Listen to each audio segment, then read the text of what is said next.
Economicast, una mirada a los hechos que serán noticia en materia económica.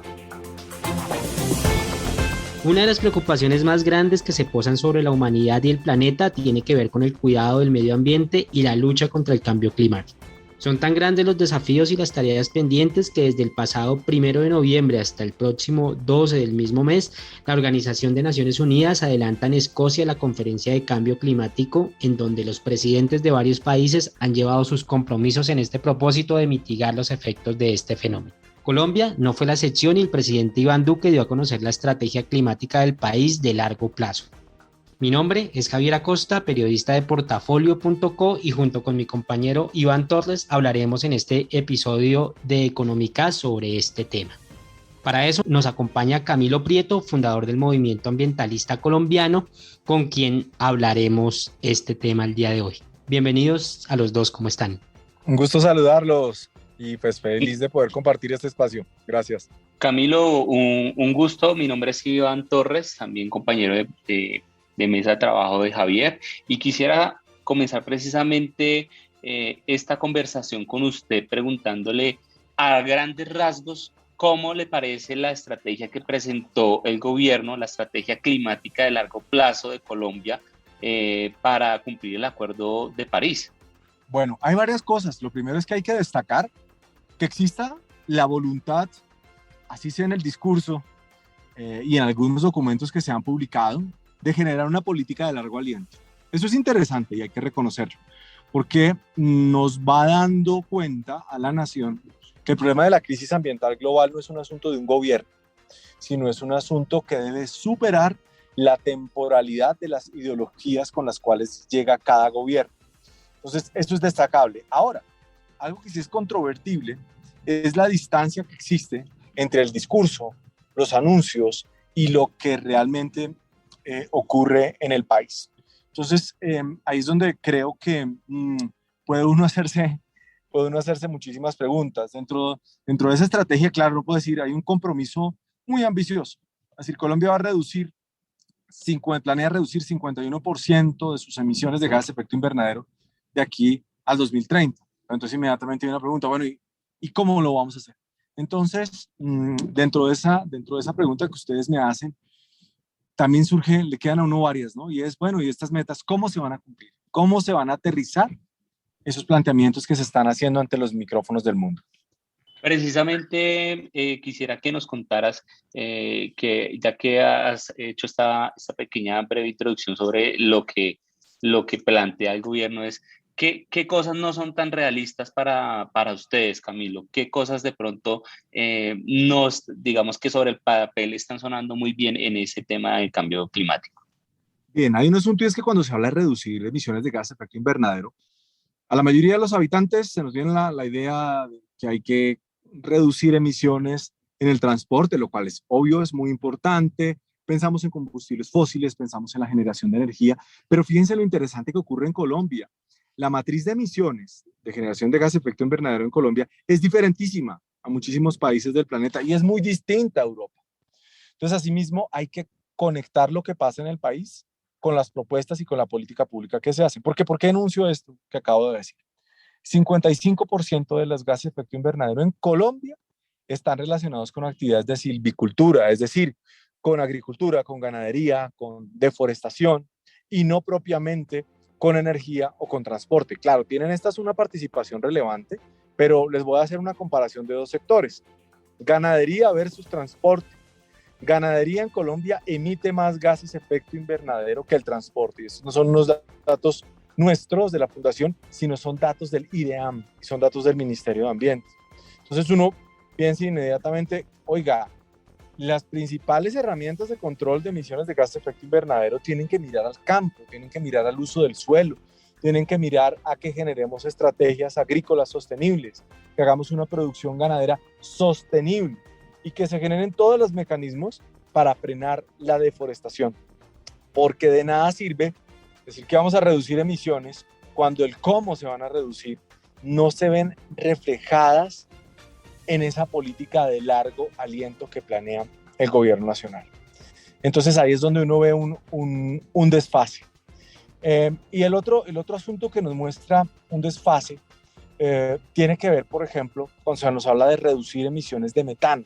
Y bueno, pero ¿cómo se va a reducir el metano? Colombia se va a comprometer a reducir emisiones de metano sin que sea claro esto dentro de la política energética del país. ¿Por qué lo digo así? Porque el gas natural, Colombia lo ha tomado como un energético de transición y apuesta a cada vez tener mayor cantidad de proyectos de extracción de gas natural. Entonces, por un lado se anuncia internacionalmente un compromiso, pero por otro lado tenemos una política energética diferente. Entonces ahí no hay como mucha claridad entre la conexión entre ese discurso y lo que se hace. Y otro espacio donde encontramos una distancia grande entre lo que se dice y lo que se hace es que uno de los hitos que menciona el gobierno colombiano como de mayor logro ambiental en la esfera, ante la esfera internacional es el Acuerdo de Escazú. Y hay que recordarle a la audiencia que por ahora Colombia, si bien ha firmado el Acuerdo de Escazú, no lo ha ratificado. Y es justamente el partido de gobierno el que ha hecho todas las estrategias para frenar el avance de la ratificación, de esta ratificación. Y hay que también resaltarlo por una, creo yo, una cadena de desinformación muy grande y desafortunada que ha surgido en torno al acuerdo. Entonces, podría redondear la respuesta concluyendo que necesitamos mucha más claridad y mucha más certeza en cómo se planea alcanzar esas metas, porque por ahora vemos discursos muy interesantes, propuestas muy interesantes, como otra que me olvidé mencionar, y es llevar a que un 30% del territorio nacional sea constituido como área protegida, que haga parte de las áreas protegidas. Pero entonces ahí también, bueno, ¿y esto cómo se va a lograr? Interesantísimo el anuncio, pero ¿dónde están las estrategias? Ahí es donde sentimos que falta todavía mayor información por parte del gobierno nacional. Camilo, esta es una estrategia de largo plazo. De hecho, se habla de que sea 2030, 2050, y uno creería, digamos, que podrían ajustarse los tiempos si la estrategia comienza ya. Pero, digamos, ¿cuál es la verdad? Si se comenzara ya, podríamos alcanzar esos compromisos a los que pues, se llevaron a la cumbre, o debimos haber comenzado antes, o todavía el mundo está a tiempo de parar este fenómeno del cambio climático. Y lo que pasa es que, claro, uno miraría hacia atrás y diría, lo mejor hubiera sido empezar hace años, hace décadas. Pero bueno, listo, estamos diciendo, vamos a arrancar desde ahora con estas metas. Pero donde veo el problema es en la magnitud de las estrategias a la hora de responder a esas metas trazadas. Voy a ponerles un ejemplo. Dijimos, Colombia va a migrar hacia la movilidad sostenible.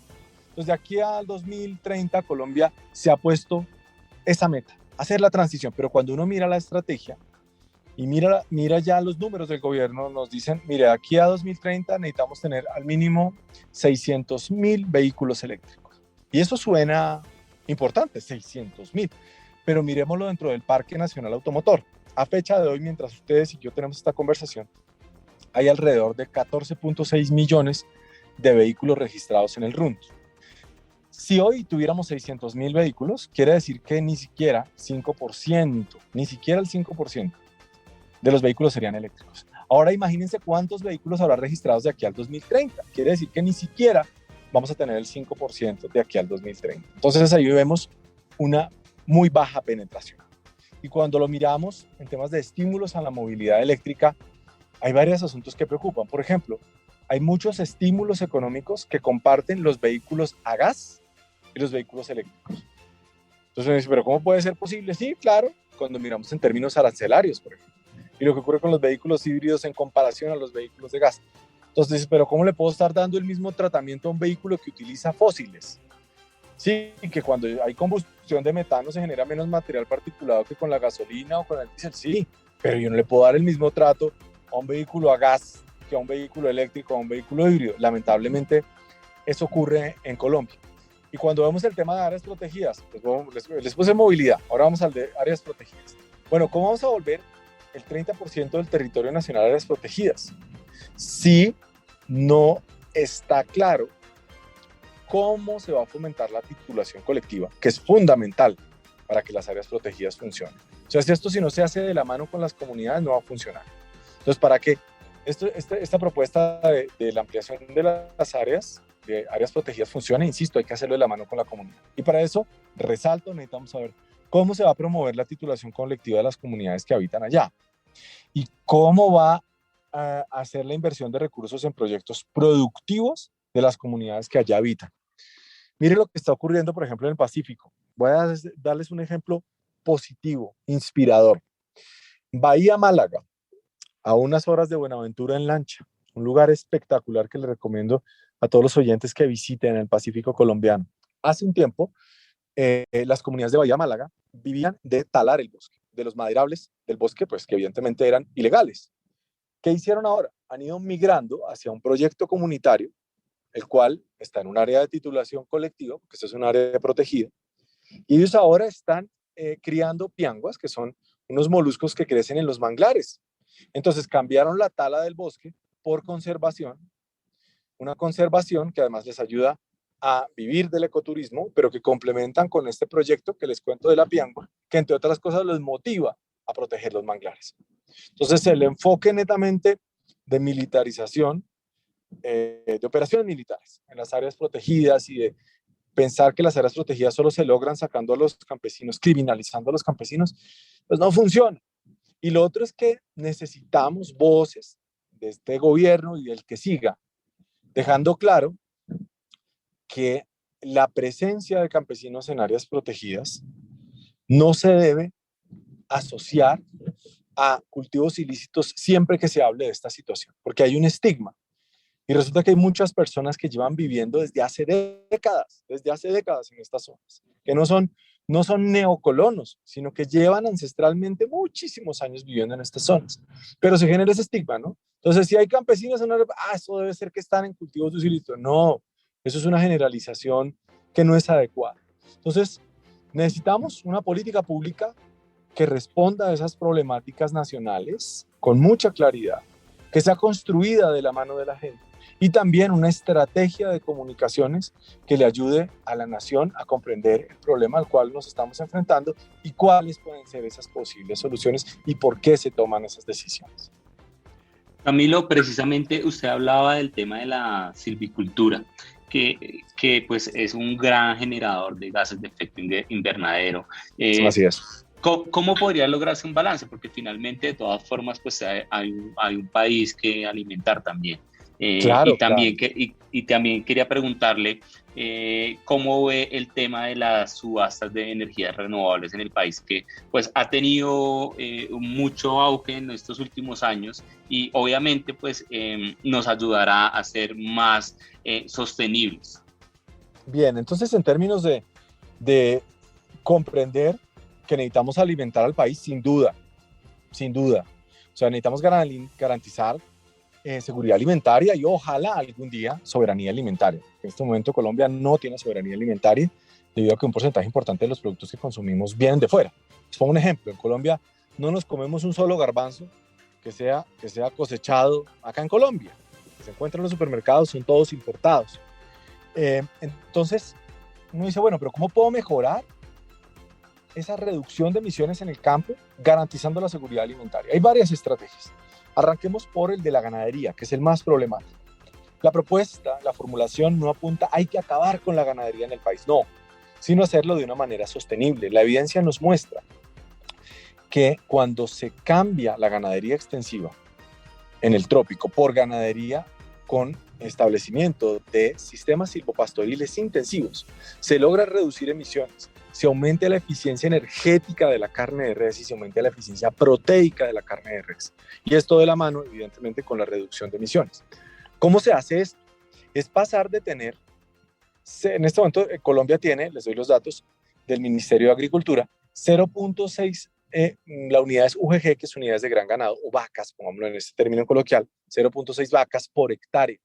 Pasaríamos en un modelo de sistemas silvopastoriles intensivos a tener entre 2.5 a 4 unidades de gran ganado por hectárea, o sea, 4 vacas por hectárea. Esto implicaría liberar 30 millones de hectáreas. Esto es una cifra muy importante. Y esto nos lleva a que podamos darle un mejor uso al suelo. ¿Qué ocurre? Por ejemplo, según datos del Instituto Geográfico Agustín Codazzi, Colombia para agricultura tiene una vocación de aproximadamente 22 millones de hectáreas y usamos entre 5 a 7 millones. Colombia tiene una área de vocación ganadera de 15 millones, pero usamos entre 38 a 39 millones. Eso hace que cuando se mira en términos de extensión, el 61% del territorio colombiano tenga un uso del suelo inadecuado. Es decir, si nosotros hacemos un modelo agrícola y un modelo ganadero sostenible, podríamos incluso liberar tierras para ser aprovechadas forestalmente, para ser aprovechadas agrícolamente. Y lo otro implicaría impulsar proyectos productivos como este que les acabo de hablar en Bahía Málaga, donde con algunas especies locales, ya sean de derivados animales o de derivados vegetales, se puedan aprovechar, impulsar estos proyectos para que la gente pueda tener ahí seguridad alimentaria y también soberanía alimentaria.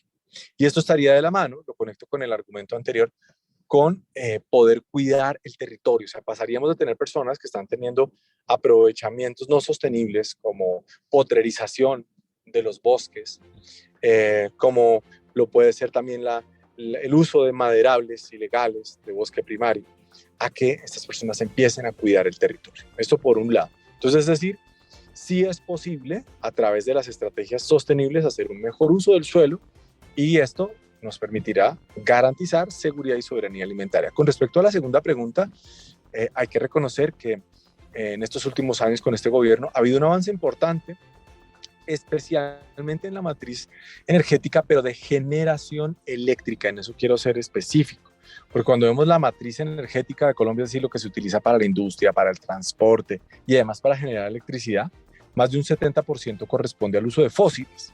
O sea, es decir, podemos afirmar que nuestra matriz energética en el país en promedio es sucia, porque utiliza, insisto, más del 70% fósiles. Cuando hablamos de electricidad, de generación de electricidad, la cosa cambia, porque ahí ya tenemos más de un 76% que proviene de hidrogeneración, que es energía renovable, y también un porcentaje que va a tender en el corto plazo a ser de un 10% de energías renovables no convencionales, donde vamos a tener energía fotovoltaica y energía eólica. ¿Qué ha pasado con las subastas? Pues bueno, en el 2019, un hecho sin precedentes y fue que en dos de esas subastas, una de esas para generación primaria de energía, hubo participación de energías renovables no convencionales y también una subasta de cargo por confiabilidad que se usó por primera vez en la historia del país. Las energías renovables no convencionales, como son eólica y solar, tuvieron participación. ¿En qué nos falta abrir la mirada? En darle espacio a la energía geotérmica. Colombia, dependiendo del informe que uno lea, hasta ahora, en lo poco que se ha estudiado, puede tener una capacidad instalada mínima entre 1.500 a 1.700 megas. Entonces, y esto donde se empezara a estudiar, porque se han hecho unos pequeños avances de estudios en el macizo colombiano y también en la altillanura oriental. Entonces uno dice allá, bueno, si esto es lo que se encuentra nomás con estos pocos estudios, ¿cómo sería donde el país abriera la mirada hacia esta energía renovable no convencional? Yo creo que habría mucho por hacer. Y ahí justamente la energía geotérmica se caracteriza por su estabilidad, que eso es uno de los problemas que tiene la eólica y la solar. La energía geotérmica tiene una mayor estabilidad a la hora de generar. Entonces creo que ahí Colombia tiene una ventana de oportunidad muy interesante que puede aprovechar. Camilo, digamos que durante este episodio hemos hablado, digamos, de los compromisos que tiene el gobierno frente a la lucha del cambio climático, pero ¿hay compromisos de parte de la gente o bueno, digamos, qué es lo que tendría que asumir el colombiano para poder luchar contra este fenómeno que pues está afectando en realidad a toda la humanidad? Y si bien es una tarea del gobierno nacional y de los gobiernos ponerse a definir una hoja de ruta, pues cuál es el deber que tenemos las personas del común en todo este cambio. Bien, entonces acá vemos varios actores, ¿no? Están los líderes políticos mundiales, o sea, los gobiernos, uno. Segundo actor, los ciudadanos. Y un tercer actor, empresas. Esos son como los tres actores que nosotros podemos tener ahí presentes. Entonces, cada actor tienen unas responsabilidades. Y parte de nuestras responsabilidades como ciudadanos, claro, radican en esas decisiones individuales de consumo, sin duda, consumo responsable necesario, intentar reducir a su mínima expresión nuestra huella de carbono, nuestra huella ambiental, hacer un uso cada vez más eficiente de los recursos hídricos. Pero hay otro asunto fundamental que vamos entendiendo y es elegir bien a nuestros gobernantes. Porque aquí vemos quiénes son los líderes de la COP, sin duda los presidentes de las naciones. Entonces, ahí es fundamental a quién escojamos. ¿Qué tipo de gobierno queremos tener? ¿Qué tipo de política pública queremos tener? Y esto es una conexión directa, obvio, ¿no?, entre lo que representa políticamente cada gobierno y en lo que se traduce en su política, ¿verdad? Es obvio, yo sé que es una obviedad lo que estoy diciendo, pero es que hay que resaltarlo, por eso hay que insistir en qué tipo de gobierno nosotros escogemos. Eso nos atañe a nosotros como sociedad civil. Y lo otro, cuando mencionaba lo de consumo responsable, ahí lo ligo, fíjense, entre ciudadano y empresas, es que los ciudadanos cada vez seamos más conscientes de apoyar, promover consumos locales, de apoyar y promover las empresas que le estén apostando a la sostenibilidad. Hay varias empresas, por ejemplo, hay un sello que se llama B Corp y hay otro que se llama Robeco San. Varias empresas en Colombia le están apostando a esto. Y es a generar prácticas sostenibles, a generar prácticas que tengan un buen diálogo con el planeta. Ahora, responsabilidad de las empresas, evidentemente, buscar todas estas estrategias que atenúen su huella ambiental y que adicionalmente favorezca los comercios locales. Entonces, esos serían los tres actores y sus responsabilidades. Camilo, para ir finalizando, digamos, para ir redondeando el tema, quisiera preguntarle, digamos, ¿cuáles son esos avances que ustedes creen que se han hecho en el país frente a este tema? Porque hablabas de que reconocías unos avances, quisiera saber específicamente en dónde. Sí, claro, hay avances significativos. Por ejemplo, vamos a diferentes escenarios. En el término de generación de energía eléctrica hay que reconocerlo. Hay un avance en el espacio para el desarrollo de proyectos de energías renovables no convencionales. Eso es decir, hay que aceptarlo. Segundo, el incremento de las áreas protegidas, es decir, el compromiso, porque es un compromiso multinacional. O sea, esto no es un compromiso que tiene solamente Colombia, sino que Colombia, al hacer esta alianza con Ecuador particularmente, con Panamá, está haciendo un corredor oceánico de protección marítima. Y eso hay que destacarlo y hay que reconocerlo. Porque, entre otras cosas, ese corredor oceánico de protección va a favorecer a un área protegida ya existente, que es donde en este momento está Malpelo. Entonces, alrededor de Malpelo hay un área de amortiguación que estaba pendiente por regulación desde el año 2017, que es Yurupari. Y al quedar dentro de este corredor y con un compromiso internacional, insisto, con Perú, con Panamá, ya el asunto es a otro nivel. O sea, ya aquí a Colombia le quedaría muy difícil incumplir ese acuerdo. Esos, por ejemplo, son avances. Otro avance interesante es, por lo menos, comprender la relevancia que tiene la problemática de la deforestación en nuestro país. Entonces, el hecho de que ya por lo menos se haya establecido una mesa interministerial, así en este momento los resultados todavía sean muy tenues y hayamos visto incluso un incremento el año pasado de la deforestación en el país, y además que más del 70% esté concentrado en la Amazonia, pues nos pone en alerta. Pero ya por lo menos que se ha generado un espacio interministerial, pues bueno, hay que reconocer que es algo positivo. Y donde definitivamente estamos muy colgados, uno es en una política efectiva que permita una sana interacción entre las comunidades que habitan los territorios de zonas protegidas y esas zonas. Ahí estamos muy colgados. Otro asunto donde estamos muy colgados es en el establecimiento de esas políticas efectivas que permitan una transición hacia ganadería sostenible y agricultura sostenible. Entonces, yo sí creo que hay que reconocer esos avances, pero dentro de toda la magnitud hay que darnos cuenta que todavía existe una enorme distancia entre el discurso que se da a nivel internacional y lo que realmente pasa en nuestro país. O sea, es absolutamente contradictorio que mientras estamos teniendo esta conversación todavía no haya sido radicado con mensaje de urgencia el proyecto de ratificación del Acuerdo de Escazú en el Congreso de la República.